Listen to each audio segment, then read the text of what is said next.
Mr. Leroy Washington did something for me. He started planting seeds in my mind that enabled me to begin to dream, as Dexter has been doing for you. And ladies and gentlemen, I started working on my dream. And most people don't work on their dreams. Why? For many years I didn't. One is because of fear. The fear of failure. What if things don't work out?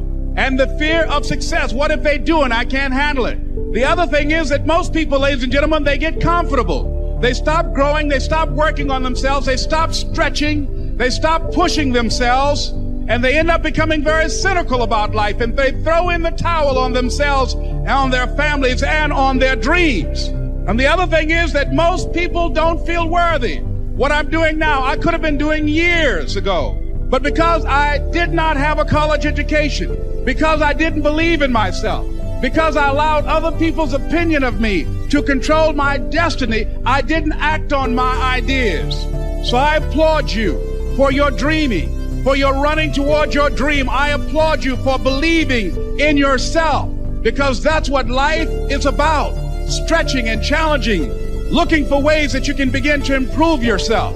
And ladies and gentlemen, as a result of stretching out, of acting on my dream, and I don't know what that dream is for you, I can tell you that it's possible. No one could have convinced me that after just over 6 years, I will have my own book entitled Live Your Dreams. Just over 6 years, I will have 5 specials on public television. Just over 6 years, I've done motivational speaking for AT&T, Procter & Gamble, McDonald's Corporation, Xerox, IBM. Just over 6 years. I will now have my own talk show that will premiere on Monday, Labor Day. I'm saying to you, your dream is possible. I'm wealthy because of my friends. It's one of the greatest wealths of all, friendship. Those wonderful people who know all about you and still like you, right, friends? I just lost a friend. David died 2-3 years ago. He was the one I used to talk about. If I was stuck in a foreign jail accused unduly, if they would allow me one phone call, I would have called David. Why would I call him? He would come and get me. End of story. That's what you call friend, right? Somebody who would come and get you. Next, I said I'm wealthy because of what I've learned. I'm wealthy from the people who have taught me, from the Earl Schoffs of the world, and from other people that have made a contribution to my intellectual discovery, that have helped me to refine the track I live on, for good health, for prosperity, for all the things valuable. Can't put a price tag on someone's book or someone's conversation. Someone who gives you knowledge when you need it the most. When you can't think of the ideas, your head is so clouded maybe with despair, and the clouds of difficulty hover near. This is when you need somebody to whisper valuable information in your ear that helps you to survive and then to finally succeed. What is that knowledge worth? You can't put a price tag on it. What's this seminar worth? You couldn't put a price tag on it. The cost of the seminar pays for the lights and the room and somebody like me to come and the staff and all the other things. But the price of the seminar can't be the ideas. Here's what we have to do. Charge you for all the stuff, and then the ideas are free. Because how could you put a price tag on the ideas? That would be impossible. If you read a book that spared you from having a heart attack, what would it be worth? Someone says, $19.95. Say, no. That's what it costs. That's what it costs for the cover and the ink and the pages and the words and getting it to you and the brokers and all the stuff in between. That's the $20. You couldn't pay for the ideas. They're free. Key thing I've learned. Never begrudge the money you spend on personal education. Because if you can keep developing your mind and your perception and your awareness and your ability to discover, the fortune is yours. The health is yours. The promise is yours. A good family relationship is yours. Friendship is yours. Everything is yours. If you keep accelerating your education, it's the best money you can invest in your personal self-education. Next, I said, I'm a wealthy man because of my future. You can't believe the people who say to me, Jim Rohn, what do you want to do in the future? We've got the wealth and the resources to do anything you want to do. What do you want to do? Do you know how unbelievable that is? What do you want to do?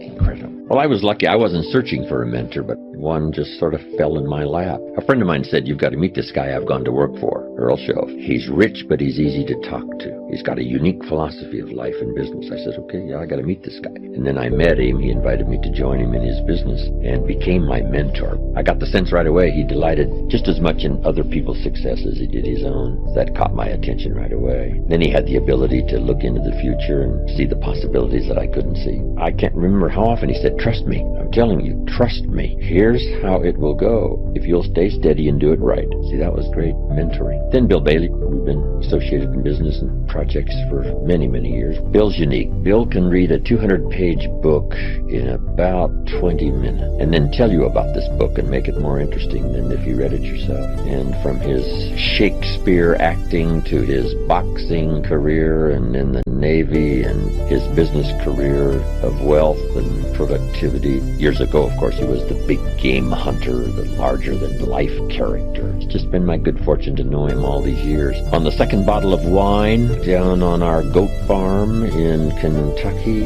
where we're in business together, we wax eloquent. He's a great conversationalist, and I ask a question and he poses some possibilities that I never thought of, and I'm sure I do the same for him. It's great to have that kind of interchange where you kind of wonder together about things. So this could be a possibility, this could be an answer, who knows? Then he's written his own poetry that's unique, and his studies and his concepts are valuable for me. But best of all is simply the friendship, chance to get together, not just share ideas, but just enjoy unique life experiences. And then my parents, they were unique. My father was remarkable in his bit of philosophy. He said, always do more than you get paid for to make an investment in your future. That's a pretty good seminar in itself. My mother was more of a reader and a scholar and taught me well, gave me a great foundation, primarily gave me just a great place to live and a great place to stay and learn and grow. Then the sense that when I did leave home, that no matter what happened, I could always go home. So you better treat me right, I can go home. Who needs this? I just had that attitude, not to be arrogant, but I just had that unbelievable confidence that no matter how things turned out, whether it turned out right or went upside down, for my mom and dad, it didn't matter. I could always go home. Mom would bake me biscuits and cook me oatmeal. That relationship was just really unique. It was great between my parents. They had, 65 plus years of marriage, so it was long. But then they gave me that incredible sense of security and caring that whether I did it right or did it wrong or upside down, it really didn't matter. That home was always a place you could come and get some rest and think things through and work it out and then go back and conquer the rest of the world and see what you can do. There's really not much better sense of security than that. And of course now they're gone and I'm an orphan. I haven't got a mother and a father, but the lingering influence of my growing up years plus that kind of security and tranquility and sense of refuge from a busy world and out there doing the best you can, and that they truly loved me when I was rich and when I was poor,